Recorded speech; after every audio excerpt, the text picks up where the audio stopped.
yang kasih Tuhan, perlindungan serta berkat Tuhan terus kita rasakan sepanjang bulan Agustus ini. Mari bersama-sama kita renungkan dan bersyukur buat setiap kebaikan Tuhan yang terus kita rasakan sampai dengan saat ini.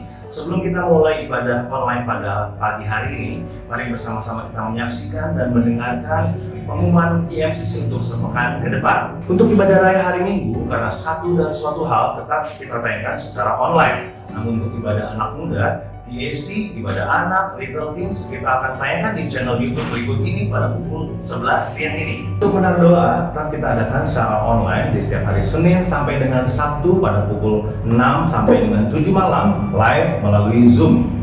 Precious Women Gathering akan mengadakan Women Mentoring Moment yang dilaksanakan setiap hari Rabu pada pukul 7 malam. Untuk pendaftaran gelombang 2, Anda dapat menghubungi nomor telepon berikut ini. Pembinaan ini tidak dipungut biaya alias gratis, namun Anda hanya akan dikenakan untuk biaya pembelian buku materi. Kelas akan dimulai pada tanggal 16 September 2020. Demikianlah pengumuman GMCC online sepekan. Selamat beribadah, selamat hari Minggu, Tuhan Yesus memberkati.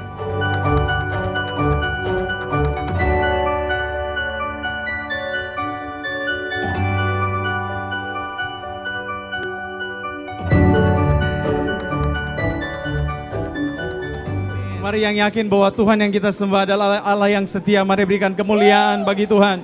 Mari bebaskan hati dan jiwamu untuk menyembah Dia. Angkat tanganmu dan ucapan syukur. Katakan, Tuhan terima kasih. Mari serukan terima kasih. Terima kasih untuk kesetiaan-Mu Tuhan. Terima kasih untuk kasih-Mu. Tangan-Mu yang kuat yang menopang kami. Janji-Mu yang tidak pernah gagal. Tidak satu pun gugur dalam hidup kami Tuhan.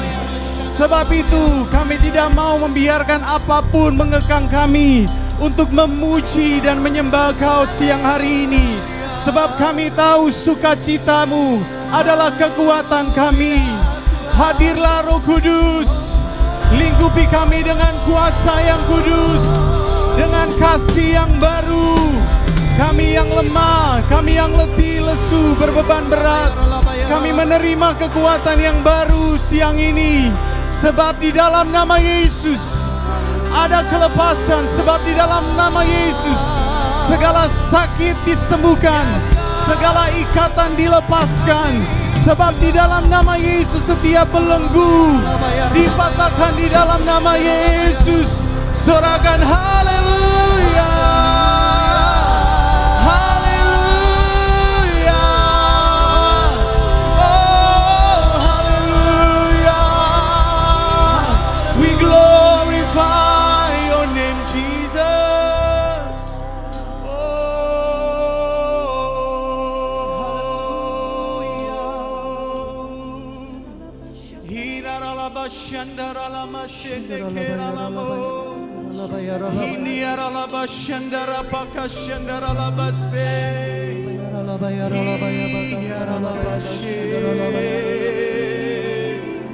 Haleluya. Kemuliaan hadirat-Mu nyata di dalam nama Yesus, dalam nama Yesus.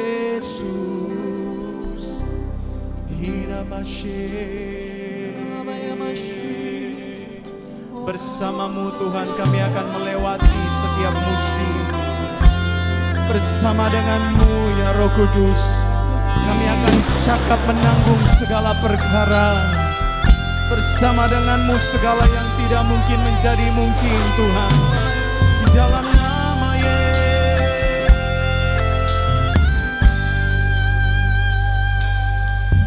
Engkau ada bersamaku di setiap musim hidupku. Amin.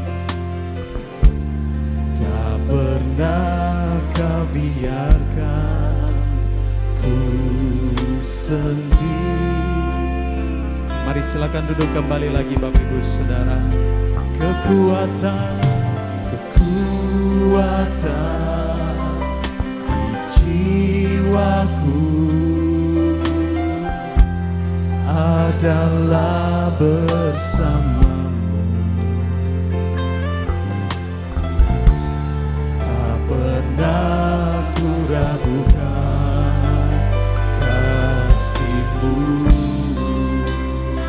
bersamamu, bersamamu Bapa. Ku lewati semua, amin Tuhan, perkenananmu ya. Teguhkan hatiku, Engkau yang bertindak Tuhan, yang bertindak, memberi pertolongan, sebab anugerah-Mu besar. Ya, kami terima siang ini melimpah dalam hidup kami. Yang percaya beri tepuk tangan bagi Tuhan Yesus.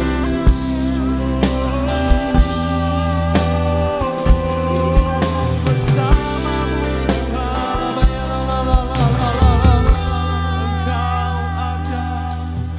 Engkau ada bersamaku di setiap musim hidup. Jangan takut lewati musim ini, saudara. Kau biarkan ku sendiri, tak sendiri. Kekuatan di jiwaku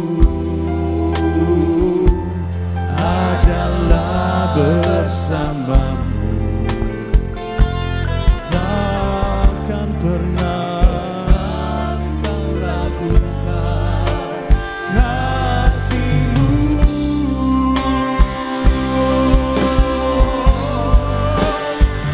Bersamamu Bapa, ku lewati semua perkenanan-Mu ya. Teguhkan hatiku, terima kasih. Engkau yang bertindak, memberi pertolongan, sebab anugerah-Mu besar, melimpah. Mari sambil berbangkit berdiri bersama. Bersamamu Bapa, ku lewati semua perkenanan-Mu ya. Teguhkan hatiku, Engkau yang bertindak, memberi pertolongan,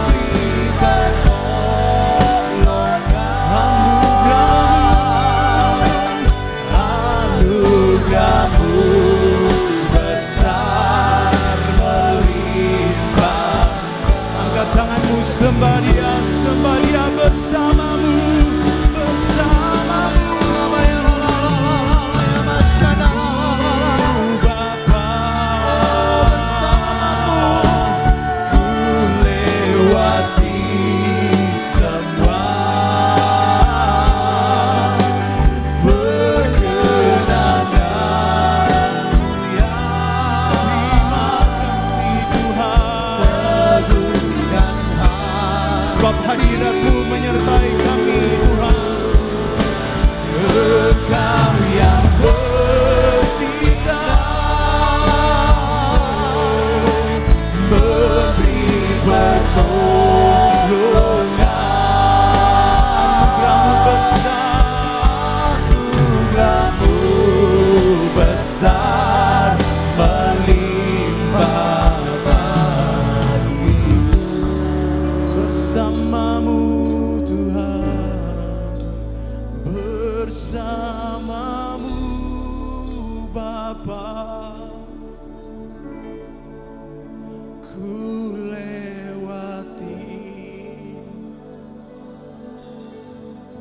Immanuel menyertai kami.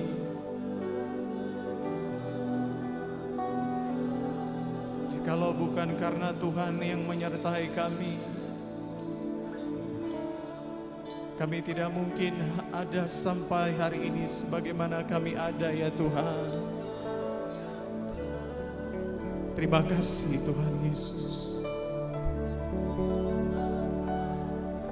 Pertolongan anugerah-Mu, anugerah-Mu besar melimpah.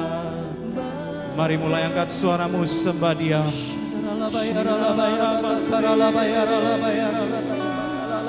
Ya Tuhan, terima anugerah. Kami terima anugerah-Mu Tuhan. Sebab Tuhan tidak pernah membiarkan kami. Sebab Tuhan tidak pernah meninggalkan kami. Tuhan yang setia.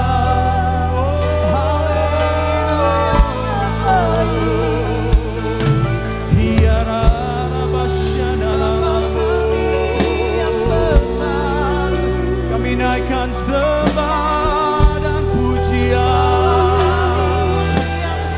bagi Allah segala kemuliaan.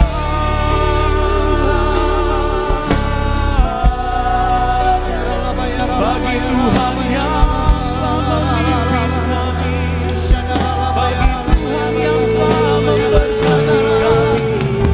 Terima kasih.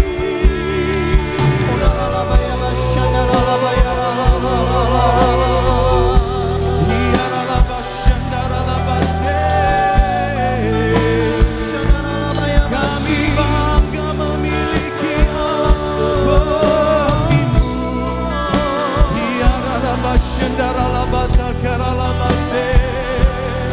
Haleluya.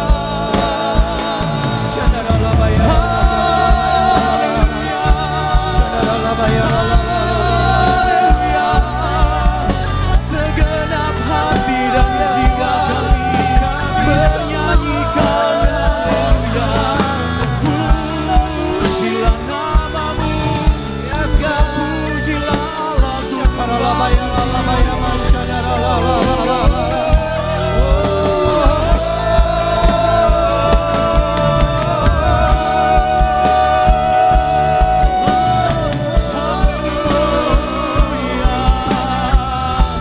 Engkau Allah yang perkasa, Engkau ajaib, Engkau sempurna di dalam segala jalan-jalan-Mu. Jauh lebih tinggi daripada jalan pikiran kami. Engkau Tuhan.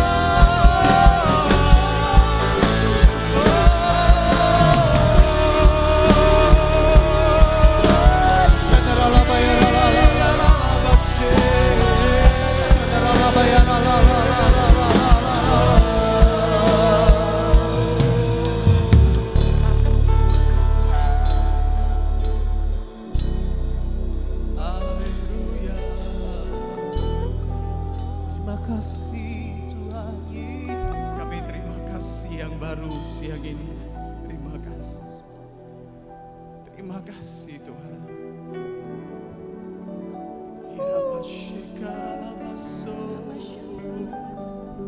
Awesome God, Jesus. Tak usah ku takut, sebab Kau sertaku. Tak usah ku bimbang, Kau di dalamku.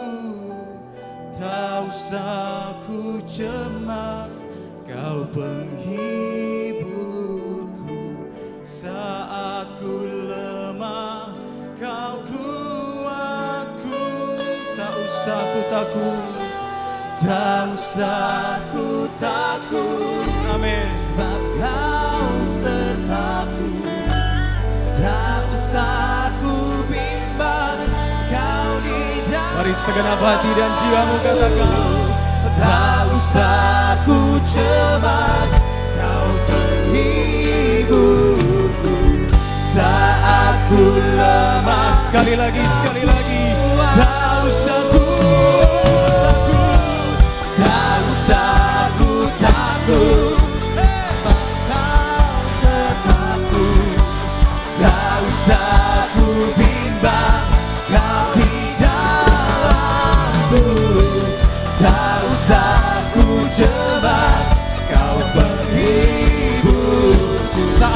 lemah, kami yakin kekuatan-Mu akan suara-Mu.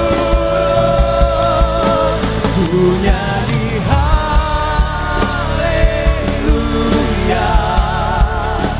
ku nyanyi haleluya.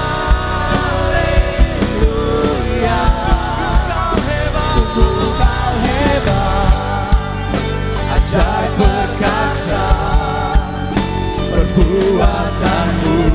Ku nyanyikan, ku nyanyi haleluya, ku nyanyi haleluya. Sungguh Kau hebat, ajaib perkasa perbuatan-Mu.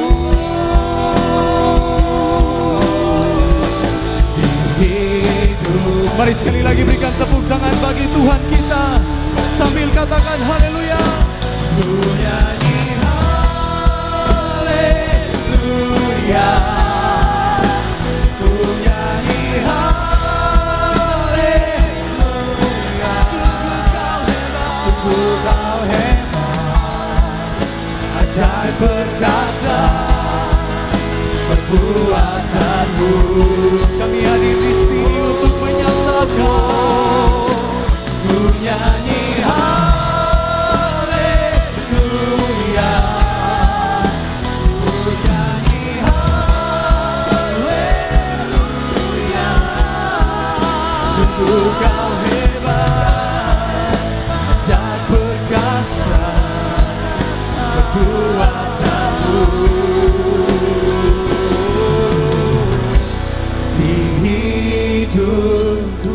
Mari beri kemuliaan hanya bagi Tuhan Yesus. Tepuk tangan bagi Dia. Mari rayakan kebaikan Dia. Sama-sama sorakan haleluya, haleluya.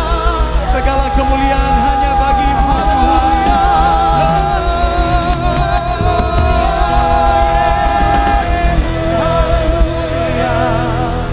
Hanya Kaulah sumber kekuatan kami siang hari ini. Di dalam nama Yesus semua yang percaya katakan amin. Tepuk tangan sekali lagi bagi Tuhan kita.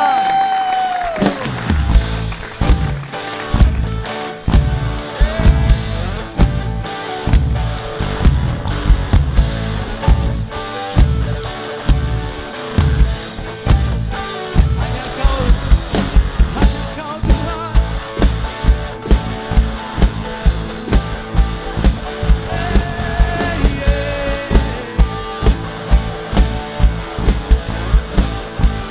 Sama-sama hanya Kau milikku di surga.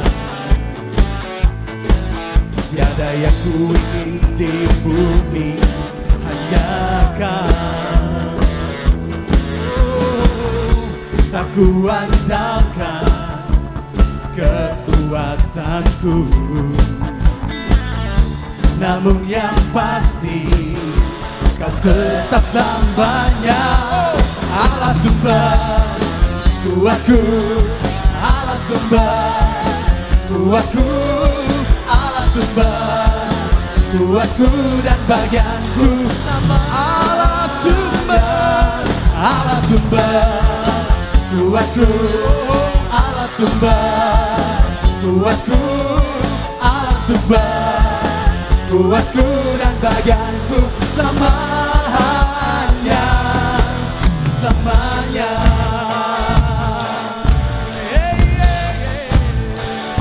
Hanya Kau, oh hanya Kau milikku di surga. Tiada yang ku ingin di bumi, hanya Kau. Tak ku andalkan kekuatanku,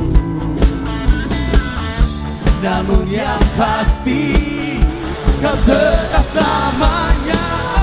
Allah sumber kuatku, Allah sumber kuatku, Allah sumber kuatku dan bagianku selama. Allah sumber kuatku, Allah sumber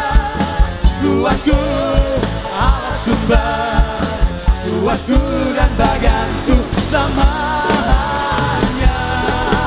selamanya. Kaulah kekuatan,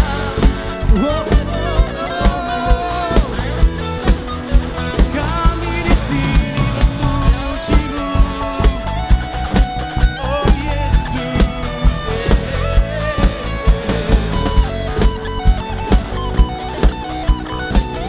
Katakan sama-sama, tak ku andalkan. Tak ku andalkan kekuatanku, Namun yang pasti, namun yang pasti siapa?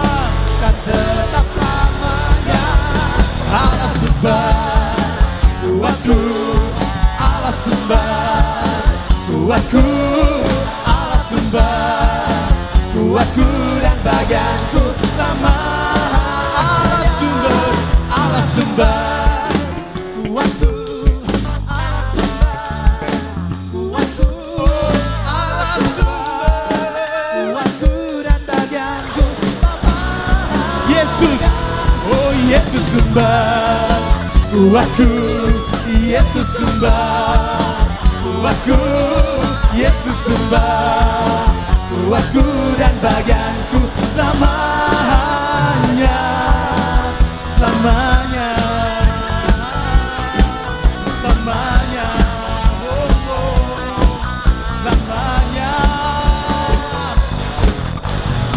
Tepuk tangan yang meriah bagi nama Yesus.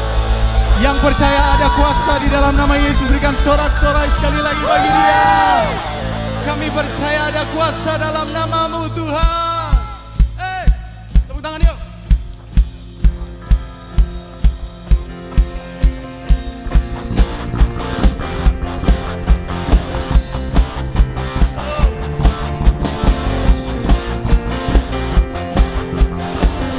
Katakan, Namanya Tuhanku, menara yang teguh, kota benteng perlindunganku.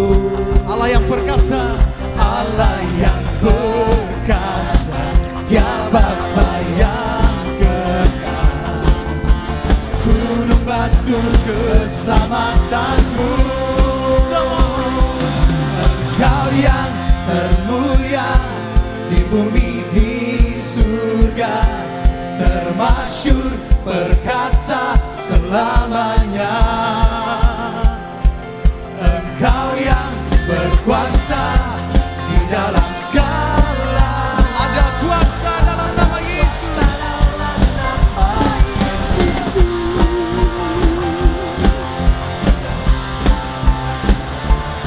Yeah, yeah.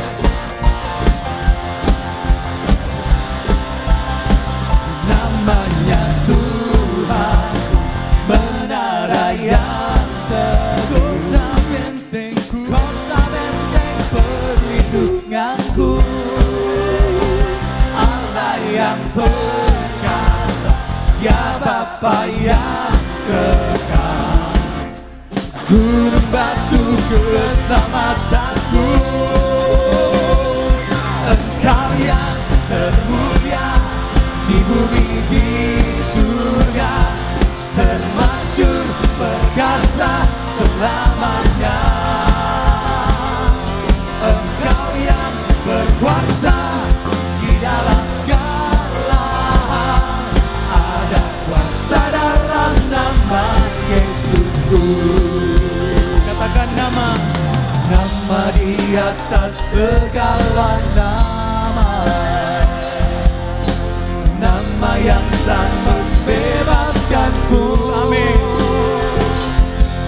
Segala kuasa tunduk pada nama itu, Yesus Tuhan segala Tuhan. Oh nama di atas segala nama, Melebihi siapapun, melebihi nama yang apapun. telah membebaskan, nama Yesus.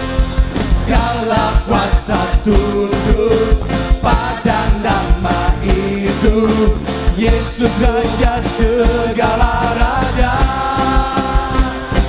Engkau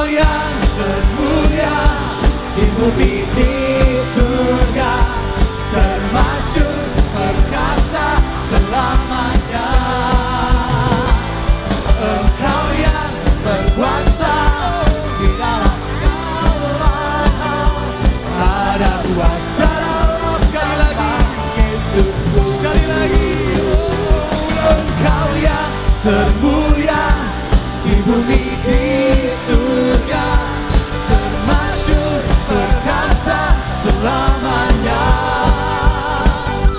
Engkau yang berkuasa di dalam segala hal, ada kuasa dalam nama Yesusku. Ada kuasa dalam nama Yesusku.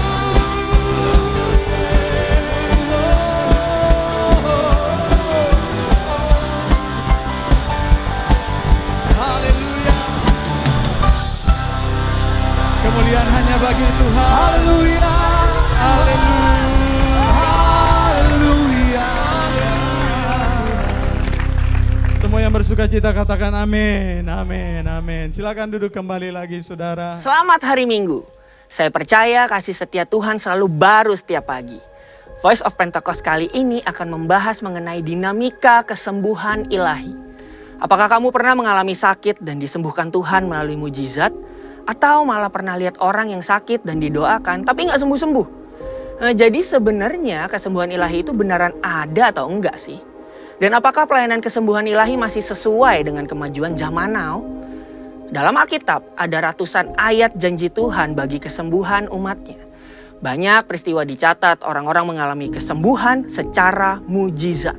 Contohnya dalam Perjanjian Lama, Raja Hizkia yang disembuhkan atau Naaman yang disembuhkan dari penyakit kusta dan masih banyak lagi.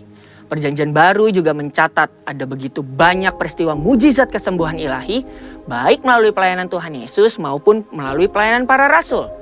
Nah, sebagai insan Pentakosta, kita percaya bahwa kesembuhan ilahi terjadi karena pengorbanan Tuhan Yesus di atas kayu salib. Kita percaya bahwa mujizat tetap terjadi sampai sekarang karena Allah masih terus melakukan perbuatannya yang ajaib yang melampaui kemampuan manusia dan hukum alam. Yang harus kita pahami sebagai insan Pentakosta adalah bahwa pengajaran Injil harus berpusat kepada Yesus yang adalah juru selamat kita, penyembuh yang membaptis dengan Roh Kudus, yang menguduskan kita dan Raja yang akan datang kembali. Jadi, pelayanan kesembuhan ilahi tidak terpisahkan dalam pemberitaan Injil karena Tuhan Yesus adalah Sang Penyembuh. Pelayanan kesembuhan ilahi ini bisa melalui doa dari hamba Tuhan maupun doa pribadi si penderita penyakit itu sendiri. Tempatnya bisa di mana aja. Bisa dari KKR, ibadah onsite, ibadah online, atau bahkan dari rumah loh. Ada dua hal yang akan kita bahas terkait dinamika pelayanan kesembuhan ilahi ini. Yang pertama, apakah semua orang sakit yang didoakan pasti mengalami kesembuhan? Kalau janji Tuhan sih, ya dan amin. Tuhan Yesus sudah mati di kayu salib untuk kesembuhan kita. Terus kok nggak sembuh? Masalahnya bukan ada di janji Tuhannya, tapi ada di faktor yang mungkin ada di dalam diri kita yang harus diselesaikan lebih dulu. Forum Teolog GBI dalam pandangan teologis tentang penyakit memaparkan ada beberapa fakta mengenai penyakit. Yang pertama, ada penyakit akibat dosa kita. Yang kedua, ada hukuman Allah. Yang ketiga, karena perizinan dan kedaulatan Tuhan. Yang keempat, penyakit karena kejahatan iblis. Yang kelima, penyakit karena ulah manusia yang tamak, serakah, korup, dan destruktif. Untuk itulah kita perlu terbuka, mengaku dosa kita, memohon dan berdoa dengan iman. Seperti yang tertulis dalam Yakobus 5 ayat yang ke-14 sampai 16. Pelayanan ini merupakan bagian dari pelayanan yang dilakukan gereja. Tetapi hamba Tuhan dan gereja bukanlah Sang Penyembuh. Yang menyembuhkan tetap Tuhan Yesus sendiri. Hamba Tuhan dan gereja hanyalah alatnya. Jika seseorang didoakan dan gak sembuh saat itu juga, bukan berarti kita boleh seenaknya bilang, wah kamu gak beriman nih, atau wah kurang doa ya. Proses kesembuhan ada yang langsung terjadi, yang artinya langsung sembuh setelah didoakan. Namun ada juga yang harus melalui beberapa proses, seperti konseling, atau didoakan beberapa kali baru mengalami kesembuhan. Yang kedua, apakah pelayanan kesembuhan ilahi masih sesuai atau relevan dengan situasi saat ini? Sudah jelas, perintah Tuhan bagi kita sebagai anak Tuhan untuk mendoakan orang sakit tidak pernah dicabut. Justru pelayanan ini berjalan selaras dengan penginjilan. Namun kenyataannya, Gak mungkin dong kita bikin acara di lapangan bola terus ngumpulin semua orang yang sakit. Atau datang seenaknya ke rumah sakit, apalagi ke ruang isolasi penderita COVID. Dan mendoakan mereka secara langsung agar mereka mengalami kesembuhan. Kenapa gitu? Karena pemerintah sudah mengeluarkan protokol kesehatan yang begitu ketat. Jika kita melanggar peraturan ini, maka kita sama aja lagi melawan pemerintah. Dalam catatan Christian Evangel, ada satu kejadian pada tahun 1918 sampai 1919, di mana pandemi flu Spanyol menjadi momok mengerikan bagi dunia. Ada sekitar 50 juta orang meninggal akibat pandemi ini. Tetapi yang menarik, insan Pentakosta pada saat itu mengikuti anjuran pemerintah untuk meniadakan pertemuan ibadah dan mengkarantina yang sakit. Mereka tetap tinggal di rumah dan berdoa. Tetapi mereka terus menyatakan bahwa Allah adalah tabib, sama seperti yang kita lakukan sekarang ini nih. Luar biasanya, dampaknya adalah banyak orang yang lahir baru dan disembuhkan dari sakit penyakit akibat pandemi tersebut. Kesaksian iman mereka kepada Allah dan doa membuat mereka mampu melewati krisis. Keterbatasan pelayanan karena social distancing bukan berarti pelayanan kesembuhan ilahi menjadi tidak relevan atau membuat kita tidak bisa melakukan pelayanan kesembuhan ilahi. Tuhan memberikan ide-ide kreatif melalui sarana yang ada di sekitar kita nih. Misalnya sosial media dan teknologi informasi. Seperti pada zaman rasul-rasul yang secara kreatif menggunakan media perantara dan diurapi Roh Kudus. Seperti sapu tangan atau kain yang pernah dipakai oleh Paulus menyembuhkan segala penyakit dan mengusir roh jahat saat diletakkan di atas orang-orang yang sakit. Jadi, pelayanan itu tidak terbatas dalam pertemuan fisik. Allah juga bisa bekerja melalui ibadah online, melalui panggilan telepon, video call, atau menggunakan media sosial. Berabad-abad yang lalu, pelayanan kesembuhan ilahi telah dilakukan oleh nabi-nabi di Perjanjian Lama, Tuhan Yesus, dan rasul-rasul di Perjanjian Baru. Tidak berhenti sampai di situ. Pelayanan kesembuhan ilahi juga masih relevan dengan zaman now. Secara khusus, di tengah situasi yang sedang dunia hadapi saat ini, gereja harus terus memotivasi dan menggerakkan pengerja dan jemaat untuk melakukan pelayanan kesembuhan ilahi ini dengan mendoakan mereka yang sakit, bahkan dengan memanfaatkan teknologi dan media sosial di tengah keterbatasan akibat social distancing. Pelayanan kesembuhan ilahi merupakan karunia Roh Kudus yang diberikan kepada gerejanya. Oleh sebab itu, kesembuhan yang Tuhan berikan semuanya adalah untuk memuliakan namanya. Tuhan Yesus memberkati. Sekarang saya bersama Pak Suki dan beberapa staf kami yang ada di Soe NTT mengunjungi desa Toineke untuk melihat pendidikan anak usia dini sekolah yang kita bangun di sana. Terima kasih, dan inilah perjalanan yang berliku-liku, awan yang luar biasa cerahnya, pemandangan yang sangat indah.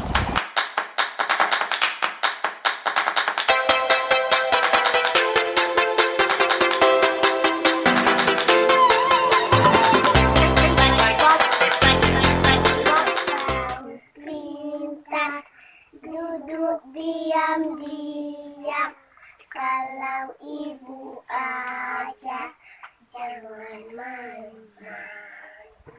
Waktu pulang sekolah, tiba di rumah, beri salam bapak, beri salam mama.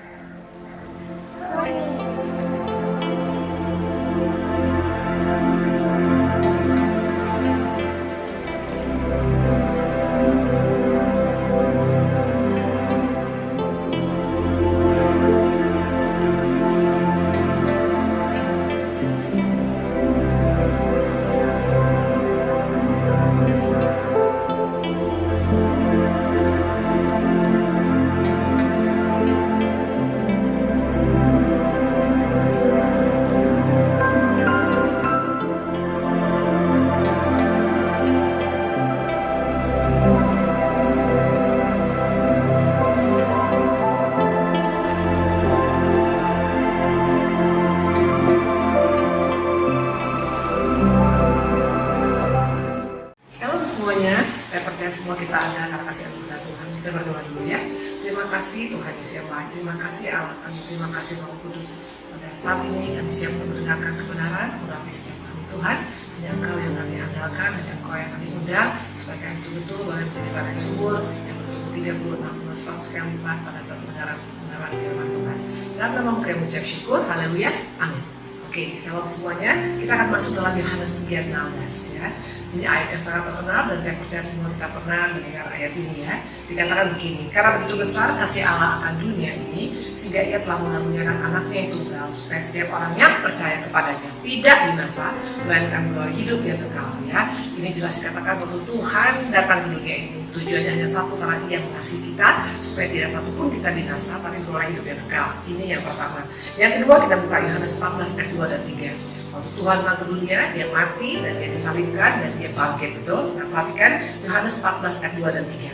Di rumah Bapakku banyak tempat tinggal. Jika tidak demikian, tentu aku mengatakannya kepadamu, sebab aku pergi ke situ untuk menyediakan tempat bagimu. Ya, aku akan datang kembali dan bawa kamu ke tempatku, supaya di tempat di mana aku berada, kamu pun berada. Luar biasa. Waktu Tuhan naik ke surga, sebelum Tuhan naik ke surga, dia katakan aku menyediakan tempat bagi setiap kita yang mengasihi dia. Intinya Tuhan kita adalah pribadi yang all out. Kalau kita menyadari hal ini, kita akan jadi pribadi yang biasa-biasa ya. Nah, dikatakan Tuhan datang ke dunia untuk menyelamatkan kita, dan kedua Tuhan naik ke surga untuk menyediakan covering bagi kita. Ini luar biasa. Kita buka satu lagi, Matius 20:28. Untuk Tuhan bisa melakukan semua ini, apa yang harus Tuhan lakukan? Perhatikan, sama seperti anak manusia datang bukan untuk dilayani, melainkan untuk melayani dan untuk memberikan nyawanya menjadi tebusan bagi banyak orang.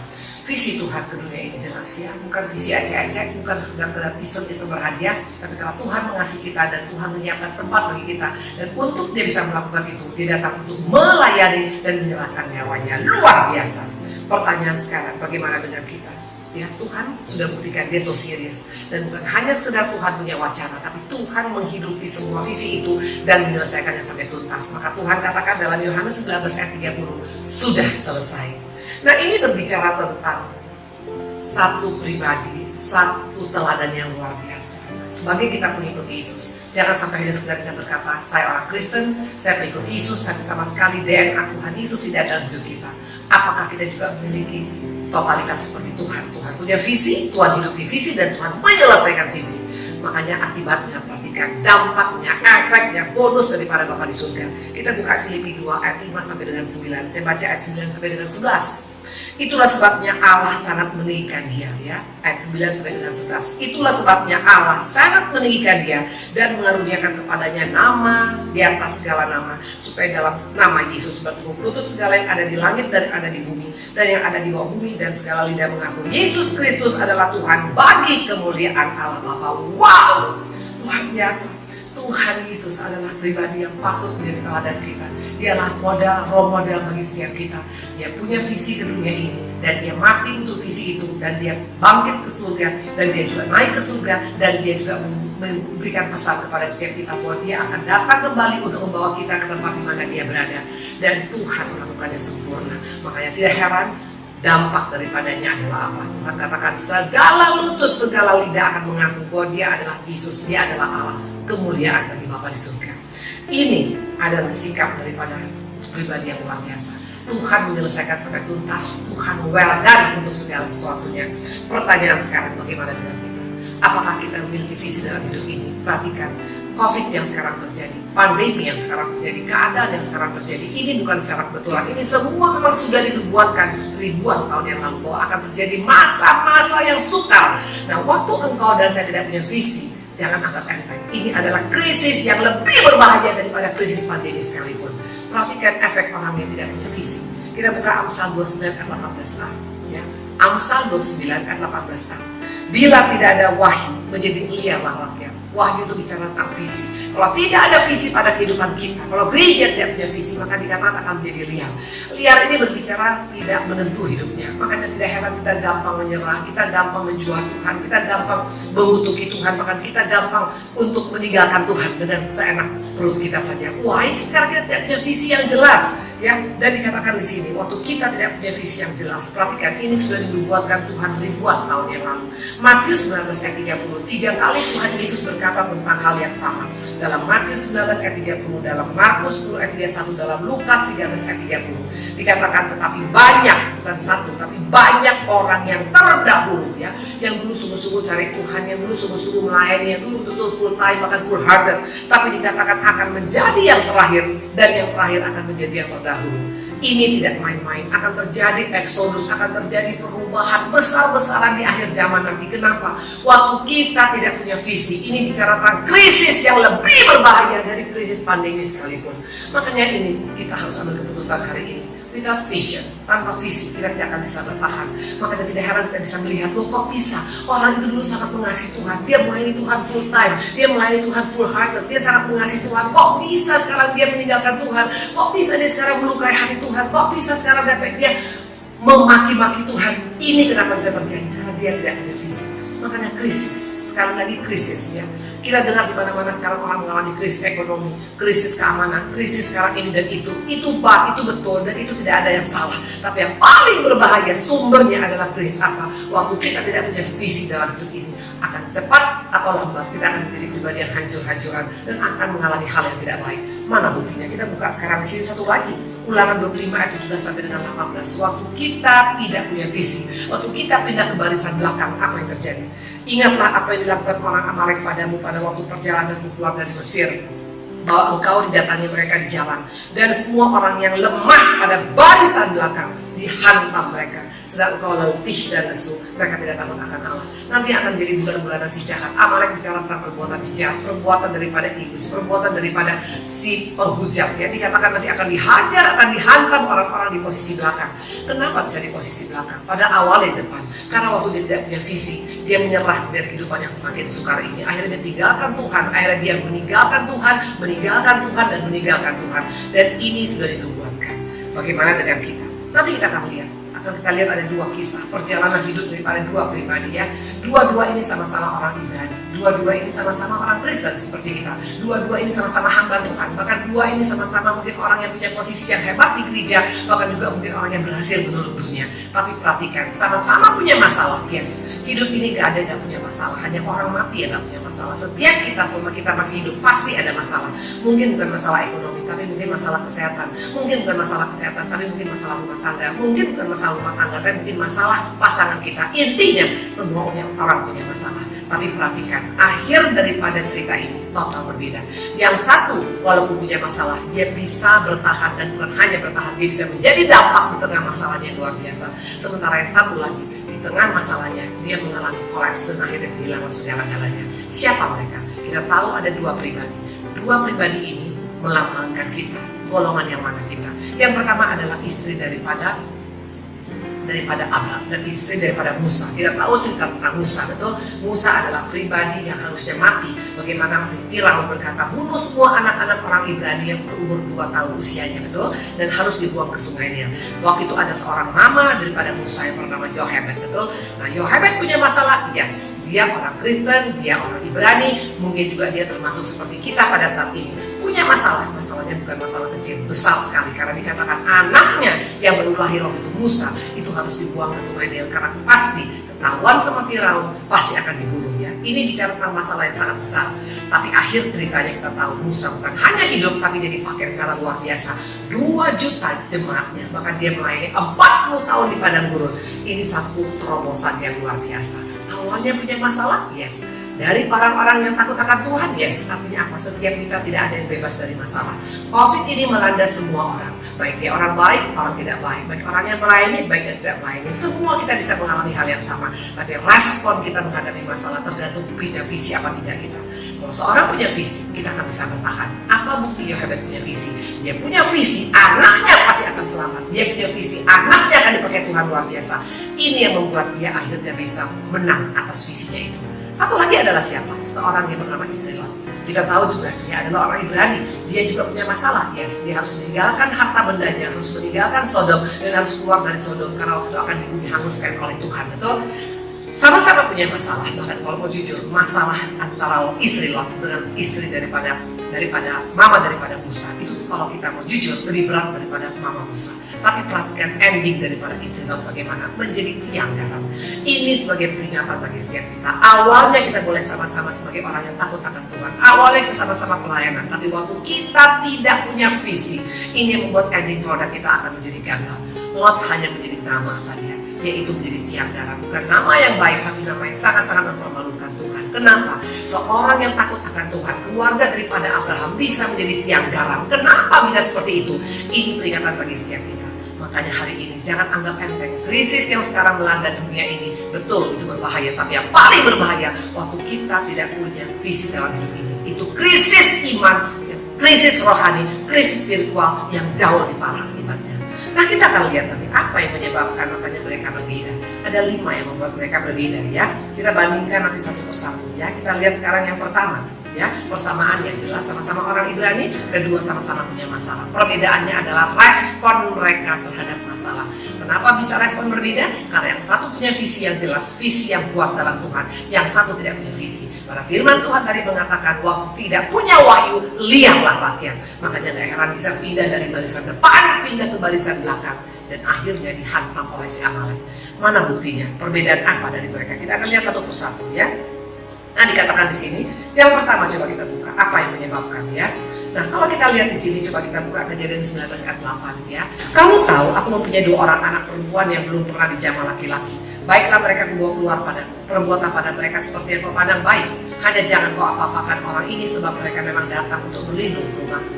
Waktu itu sebelum Sodom dihancurkan ada 2 malaikat datang ke rumah Lot dan mereka tinggal di rumah Lot. Nah, pada malam itu orang-orang Sodom datang ke rumah Lot dan menggedor rumah Lot dan mengatakan meminta tamu itu supaya keluar karena mereka mau pakai. Sodom itu bicara tentang Sodom ya, bicara tentang dosa seks yang luar biasa di sana. Makanya Tuhan sangat-sangat marah. Nah, waktu itu sebagai seorang ayah, sebagai seorang suami, apa respon daripada Lot? Seharusnya membela, betul. Harusnya dia mengutamakan keluarganya lebih daripada orang lain. Tapi perhatikan apa yang dilakukannya. Dikatakan tadi, kamu tahu aku mempunyai 2 orang anak perempuan yang belum pernah dijamah laki-laki. Baiklah mereka kubawa keluar padamu. Perbuatlah pada mereka seperti yang kau pandang baik. Hanya jangan kau apa-apakan orang ini sebab mereka memang datang untuk berlindung di rumahmu. Ini bukan mewakili bapak yang baik. Ini bukan mewakili suami yang baik. Bayangkan dia bisa mengorbankan 2 anak perempuannya yang masih ting-ting hanya untuk kepentingan orang lain. Seringkali tanpa disadari kita sebagai anak-anak Tuhan, kita seringkali melukai perasaan keluarga kita. Mungkin suami, mungkin istri, mungkin anak-anak, mungkin orang tua. Kita lebih suka dipuji oleh orang lain, tapi kita tidak menjadi berkat dalam rumah. Akibatnya istri Lot mulai kepahitan. Waktu dia menoleh ke belakang, itu ada 3 skenario. Bisa mungkin masalah harta yang harus ditinggalkan, tapi saya mendapatkan juga tentang masalah hati yang belum dibereskan. Istri Lot kecewa, istri Lot tawar hati, istri Lot merasa kok bisa tega. Sebagai keponakan Abraham, kau tahu kebenaran, kau tahu firman, kok bisa sampai engkau mengutamakan orang lain lebih daripada keluarga sendiri. Dia punya kekecewaan, dia punya tawar hati, dan ini tanpa disadari dibawa terus sampai dia keluar daripada Sodom. Waktu kita belum adakan pemberesan dalam hidup ini, seringkali ini membuat kita tidak punya visi, tidak bisa menghidupi visi yang apa Tuhan berikan pada kita. Pada jelas Tuhan mau menyelamatkan satu keluarga. Tuhan katakan keluar, ayo lari cepat. Ya, malaikat berbicara seperti itu karena Tuhan nggak mau satu pun kita binasa. Kalau Tuhan memulihkan hidup seorang, bukan hanya satu orang, tapi seisi keluarga itu akan dipulihkan. Intinya kalau Lot selamat, istrinya pasti selamat, anak-anak pasti selamat, menantu pasti selamat. Tapi kenapa istrinya malah menjadi tiang garam? Very simple, karena dia belum bisa move on ya. Dia masih menyimpan tawar hatinya tadi. Dia masih kecewa dengan seorang suami ya. Nah, tanpa disadari kalau kita masih seperti ini, kita akan bisa kehilangan visi daripada Tuhan. Dia akhirnya menoleh ke belakang. Pada jelas firman Tuhan mengatakan lari dan jangan menoleh ke belakang. Kenapa kita gak bisa melakukan kehendak Tuhan? Bukan karena kita gak mendengar firman, tapi ada hati yang belum dibereskan.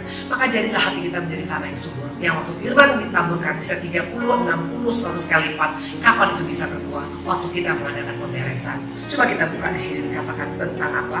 Tentang Amsal 4 ayat 23. Jangan anggap enteng waktu kita tidak adakan pemberesan hati. Iblis gak takut dengan orang Kristen yang beribadah. Iblis gak takut dengan orang Kristen yang baca firman. Tapi iblis paling takut waktu kita adakan pemberesan tentang hati kita. Ya, dikatakan Amsal 4 ayat 23. Jagalah hatimu dengan penuh kewaspadaan, karena dari sanalah terpancar kehidupan. Tidak main-main. Kehidupan seorang itu bukan karena kita hanya makan, minum saja atau makan ginseng saja, atau mungkin cara kita olahraga saja, tapi yang terutama kehidupan spiritual kita itu perlu ada. Waktu kapan? Waktu kita adakan pemberesan. Hati ini harus dijaga. Bagaimana cara menjaga hati? Waktu kita tahu kita merasa sepertinya ada yang tidak nyaman, kita adakan pemberesan dengan Tuhan. Karena Tuhan kita bukan Allah yang menjebak. Waktu hati kita tidak beres, Tuhan pasti akan ingatkan. Roh Kudus pasti akan ingatkan kita. Dan saya percaya Roh Kudus juga pasti berbicara pada istri Lot, tapi dia tetap mempertahankan. Makanya dia melihat ke belakang. Waktu kita sering melihat ke belakang, tidak akan pernah ada perubahan dalam hidup kita.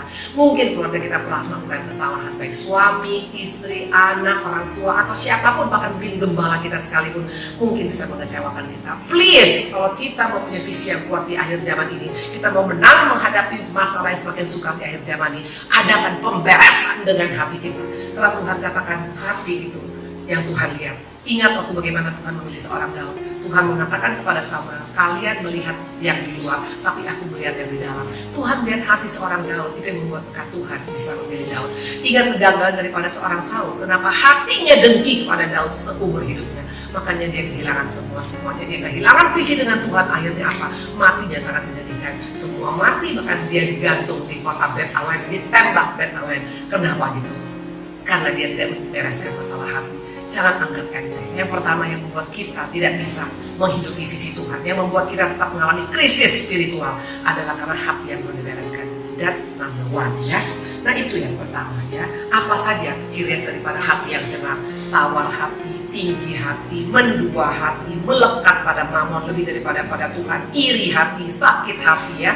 Ingat cerita tentang Hana, bagaimana Hana nggak bisa punya anak sebelum dia punya Samuel. Dia kepahitan dengan Penina, karena Penina selalu mengusik hidup dia. Kita nggak bisa paksa orang untuk menerima kita. Please deh, yang hanya bisa kita kontrol adalah hati kita. Kita bisa berkata pada hati, hai hati, engkau jangan mau terusik oleh perkataan orang lain, oleh sikap orang lain. Orang lain boleh membenci kita, orang lain boleh mengusik kita, tapi jangan sampai kita terusik. Karena hati yang tidak dibereskan menjebak kita tidak bisa memiliki visi yang kuat dalam Tuhan. Itu yang pertama, ya. Nah yang kedua, coba kita lihat sekarang. Yang kedua, ya, saya pernah mengalami hati yang tidak beres. Saya pernah menyimpan kepahitan dengan keluarga besar saya cukup lama, 8 tahun. Itu yang membuat saya tidak bisa move on, ya. Bahkan juga pada suami sendiri juga mengalami sakit hati, makanya tidak bisa buat move on. Iblis paling suka kita main di hati. Hanya 2 area yang paling suka oleh iblis. Pertama, pikiran kita, mindset kita. Kedua, hati kita. Waktu kedua hal ini tidak bisa kita kontrol dalam hidup kita, kita hanya jadi bulan-bulanan daripada si jahat. Itu yang pertama, ya. Nah sekarang kita lihat yang kedua. Ya. Yang kedua, Kejadian 19 ayat 20 sampai dengan 21. Sungguhlah kota yang di sana itu cukup dekat kiranya untuk lari ke sana. Kota itu kecil, izinkanlah kiranya aku lari ke sana. Bukankah kota itu kecil? Jika demikian nyawaku akan terpelihara. Saud malaikat itu padanya. Baiklah, dalam hal ini pun permintaanmu akan kuterima dengan baik, yakni kota yang telah kau sebut tidak akan kutunggang-palingkan. Malaikat berkata, lari ke kota kecil yang namanya Zoar. Intinya Tuhan mau menyelamatkan setiap kita. Pertanyaan, kenapa Israel tidak bergairah untuk lari ke Zoar? Very simple.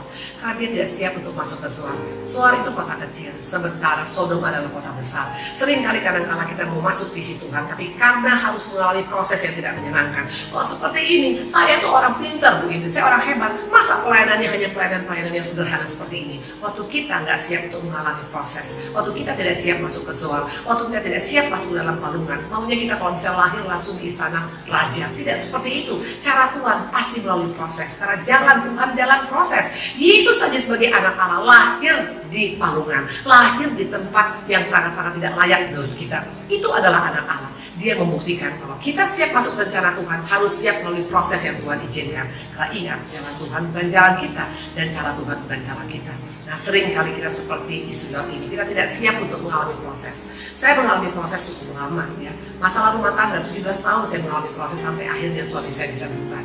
Waktu itu sudah pelayanan tahun 1999. Apakah otomatis langsung doa saya dijawab oleh Tuhan? Masalah waktu bukan waktu kita, tapi ingat segala sesuatu indah pada waktu Tuhan. Nah, waktu kita ingat ayat Pengkhotbah 3 ayat 11, kita tidak akan gampang kecewa, kita tidak akan gampang marah, kita akan tidak gampang merasa kok Zoar Tuhan, kok Zoar. It's okay, walaupun Zoar sekalipun, walaupun palungan, walaupun Getsemani, pasti pada waktu Tuhan kita akan menikmati kemuliaan Tuhan. Nah ini yang seringkali membuat banyak orang gagal. Istri Lot gagal karena disuruh ke Zoar. Coba kalau dia mungkin disuruh masuk ke New York, dia pasti akan berlari kencang karena dia pikir kota besar, tempat yang menyenangkan, yang lebih baik daripada sebelumnya. ada kalanya Tuhan bawa kita ke tempat-tempat yang tidak sebaik yang kita bayangkan. Seperti Maria, saya bayangkan waktu Maria dikatakan akan melahirkan anak raja dari segala raja. Kalau di otak pikiran manusia, pasti dia akan melahirkan di rumah sakit yang paling mahal dengan baby box mungkin dari emas, dari berlian, betul. Tapi kenyataannya lahir dalam palungan. Bahkan rumah-rumah penginapan pun menolak. Bahkan lahirnya pun di tempat kandang binatang. Ini tidak main-main. Tapi apa Maria komplain? Apa Maria marah? Apa Maria kesal? Apa Maria langsung menolak? No. Karena dia tahu kalaupun Tuhan izinkan di palungan, selama dia bersama dengan Yesus, ujungnya pasti mendatangkan kebaikan. Ini orang yang punya visi yang kuat. Maria seorang perempuan, yang seorang perawan desa, masih sangat sederhana cara berpikirnya, tapi dia punya visi yang kuat. Sekali Tuhan katakan dia menjadi mama daripada anak Allah yang maha tinggi, dia siap dan berkata apapun resikonya, aku siap Tuhan. Itu orang yang punya visi. Itu orang yang tidak mengalami krisis di akhir zaman ini. Hanya orang-orang yang punya visi yang kuat yang bisa bertahan di akhir zaman ini. Yang pertama tadi dikatakan adalah apa? Yang pertama dikatakan adalah pemberesan bukan hati kita. Ini waktunya kita sabatikal, periksa hati kita. Selama ini sudahkah kita mengadakan pemberesan? Apakah kita marah melihat orang yang berhasil lebih daripada kita? Apakah kita cemburu melihat orang-orang fasik yang mengalami banyak hal yang luar biasa, sementara kita merasa sudah sungguh-sungguh itu Tuhan tidak mengalami apa-apa? Waktu ini masih ada pada kita. Adakan pemberesan pada saat ini, karena dikatakan jagalah hati kita dengan penuh kewaspadaan. Yang menjaga hati kita bukan Tuhan, tapi kita sendiri dengan hati yang rela berkata, aku mau menjaga hatiku Tuhan dari segala kenajisan. Karena ingat, kenajisan bukan hanya tubuh kita, tapi hati kita bisa najis, sementara kita bisa ada di gereja dan tidak akan bisa mengalami apa-apa. Yang pertama adalah tadi dikatakan adalah masalah hati, yang kedua dikatakan adalah masalah suara. Seringkali proses membuat kita menolak untuk masuk dalam visi Tuhan. Itu yang kedua. Nah, yang ketiga kita lihat, yang ketiga dikatakan di sini, coba kita buka 1 Raja-Raja 18 ayat 42 sampai 45. Ini waktu dikatakan waktu Elia naik dan dikatakan waktu itu dia berdoa untuk hujan, tapi hujan tidak turun-turun selama 7 kali. Sudah Elia menyuruh hujannya untuk naik ke atas gunung. Perhatikan. Lalu Ahab pergi untuk makan dan minum, tapi Elia naik ke puncak gunung Karmel. Ya, 1 Raja-Raja 18 ayat 42 sampai 45. Lalu ia membungkuk ke tanah dengan muka di antara kedua lutut. Setelah itu ia berkata pada bujangnya, naiklah ke atas, lihatlah ke arah laut. Bujang itu naik ke atas, ia melihat dan berkata, tidak ada apa-apa. Kata Elia, pergilah sekali lagi. Demikianlah sampai 7 kali. Pada ke-7 kali berkatalah bujang itu, wah, awan sekecil sebesar telapak tangan timbul dari laut. Perhatikan, hanya awan sebesar telapak tangan timbul dari laut. Tapi bagaimana sikap daripada Elia? Pergilah, katakan pada Ahab, pasang keretamu dan turunlah, jangan sampai engkau terhalang oleh hujan. Maka dalam sekejap mata menjadi kelam oleh awan badai. Lalu turunlah hujan yang lebat. Ahab naik kereta lalu pergi ke Israel. Tapi kuasa Tuhan berlaku atas Elia. Ia mengikat pinggang dan berlari melalui Ahab sampai ke jalan yang menuju Israel. Luar biasa. Dikatakan tadi, iman yang sebiji sesawi bisa memindahkan gunung. Itu terjadi. Elia hanya melihat awan sebesar telapak tangan, tapi dia berkata hujan besar akan timbul. Sering-sering pada saat seperti ini perkatakan, deklarasikan firman. Karena iman timbul dari pendengaran. Pendengar akan firman Tuhan. Jangan hanya kata-kata sungut-sungut, kata-kata mengeluh, kata-kata kenapa dan kenapa. Katakan aku pasti sembuh. Tuhan akan pulihkan keluargaku, anak-anakku akan berhasil. Kami akan bisa mengatasi pandemi. Itu kata-kata yang membuat hujan akan turun dan perkara besar akan kita alami. Nah, dikatakan di sini, ciri khas orang yang punya visi itu perkataannya pasti membangun. Perkataannya pasti akan membangun imannya dan iman orang lain yang mendengar. Waktu perkataan kita hanya perkataan sungut-sungut, kita akan seperti orang-orang Israel yang mati di padang gurun, akan menjadi bangkai-bangkai berserakan. Tuhan tidak tertarik dengan perkataan sungut-sungut, tapi Tuhan sangat meresponi perkataan yang berkata perkataan iman. Elia dikatakan tadi hanya berkata, Ahab hanya berkata, hanya ada setelapak tangan, ya, awan setelapak tangan. Logikanya bagaimana setelapak tangan bisa mengadakan hujan lebat. Nah, waktu kita berani mendeklarasikan sesuatu yang tidak kita lihat tapi kita imani, terjadi hal yang luar biasa. Waktu engkau sakit, kau katakan, aku pasti sembuh, Tuhan akan berikan kesembuhan. Waktu ekonomi kita dalam keadaan kolaps, katakan, aku pasti bisa mengatasi masalah ekonomi, kita akan bisa mengalami. Ini bicara tentang orang-orang yang punya visi yang kuat, ya. Nah, itu dikatakan yang ketiga. Yang keempat, menurut kita, kenapa sampai istri Lot menjadi tiang garam? Karena dia berjalan. Kenapa bisa menoleh ke belakang? Karena dia berjalan. Kalau dia berlari tadi, dia akan mungkin sempat menoleh ke belakang. Ini bicara tentang pribadi yang tidak antusias. Ya. Waktu engkau dan saya tidak antusias dalam kehidupan ini, kita pasti akan mati tenggelam. Ingat, corona ini masih awal daripada penganiayaan, awal daripada permasalahan. Akan banyak lagi nanti masa-masa sukar yang lain akan kita hadapi. Tapi kalau kita kuat, kita semangat, kita antusias, kita berlari, kita pasti akan bisa mencapai zoal sehingga kita bisa diselamatkan. Tuhan mencari pribadi-pribadi yang antusias di akhir zaman ini. Coba kita lihat ya, perhatikan. Sudah waktunya sekarang bukan hanya memikirkan diri kita sendiri lagi. Sudah waktunya sekarang berpikir, Tuhan apa yang bisa lakukan? Tuhan mencari pribadi-pribadi yang antusias di akhir zaman ini, yang tidak menunggu bola, yang berkata apa yang bisa kulakukan Tuhan kepadamu Tuhan. Bukan lagi sekarang Tuhan apa yang bisa kau lakukan padaku ya. Coba kita perhatikan pribadi yang satu ini. Yohanes 4:39. Perempuan ini baru mengenal Tuhan dan baru menerima Yesus secara pribadi, itu pun jam 12 siang di tengah padang gurun dan di sebuah sumur tua. Perhatikan waktu dia sudah menerima Tuhan. Ayat 39, dan banyak orang Samaria dari kota itu telah menjadi percaya padanya karena perkataan perempuan itu yang bersaksi, yang mengatakan padaku segala sesuatu yang perempuan. Luar biasa. Ini ciri orang yang punya visi. Dia tidak hanya fokus pada masalahnya. Awalnya dia mencari air, maka membawa tempayan. Tapi perhatikan, sesudah dia mengalami Tuhan secara pribadi, tempayan ditinggalkan, dia menyampaikan kabar baik kepada banyak orang dan namanya tercatat sebagai penginjil pertama wanita. Ini yang membuat harusnya kita tertemplak. Perempuan ini perempuan Samaria. Dia bukan orang Yahudi, tapi dia bisa berespon, dia antusias dan dia betul-betul menjadi berkat bagi banyak orang. Sejauh ini sudah berapa lama kita menjadi orang Kristen? Apa yang sudah kita lakukan untuk membawa jiwa kepada Tuhan? Untuk membawa jiwa kepada Tuhan gak dibutuhkan kita harus menjadi pendeta. Kalau mau jujur, saya benar pendeta. Sampai hari ini saya hanya menjadi seorang pribadi yang diubahkan Tuhan dan mau menjadi berkat bagi banyak orang. Dan Tuhan akan mampukan kita melalui perkataan, hikmat daripada Tuhan, melalui kuasa yang Tuhan berikan kepada kita. Jadi jangan tunggu sampai saya harus ini dan ini dulu Bu Indri. Dengan apapun keberadaan kita, kalau kita mau, di sana Tuhan akan pakai hidup kita. Dan hanya orang-orang yang mau semangat, yang mau keluar dari comfort zone, yang siap berkata pakailah hidupku Tuhan, itu adalah orang-orang yang punya visi di hadapan Tuhan dan mereka pasti akan bisa berhasil. Nah itu yang keempat ya. Nah seringkali kita berkata, Bu Indri saya nggak bisa khotbah, Bu Indri saya nggak bisa nyanyi, Bu Indri saya nggak bisa menyembah dengan lagu yang bagus, dengan menghafal lagu. Tuhan nggak cari apa yang nggak ada sama kita. Mana buktinya? Kita buka Markus 6:38. Tapi ia berkata pada mereka, berapa banyak roti yang ada padamu? Pada waktu itu ada 5.000 orang yang tidak makannya dan keadaan sudah gelap dan sudah sama sekali tidak ada apapun untuk memberikan mereka makan. Tuhan bertanya apa pada mereka? Ada berapa yang ada padamu? Tuhan nggak tanya apa yang nggak ada pada kita. Ibu Indri juga waktu Tuhan pertama ketemu dengan saya, Tuhan tidak bertanya apa yang ada padamu Indri, apakah engkau punya ini dan itu. No, Tuhan hanya menunggu kita berkata, Tuhan pakailah hidupku Tuhan. Apapun itu Tuhan akan perhitungkan. Nah waktu itu mereka menjawab 5 roti 2 ekor ikan. Waktu kita serahkan apapun keberadaan kita, perhatikan 5.000 orang makan dan banyak orang diberkati. Intinya hari ini, ayo please ya, sudah waktunya sekarang kita jadi pribadi yang berdampak ya.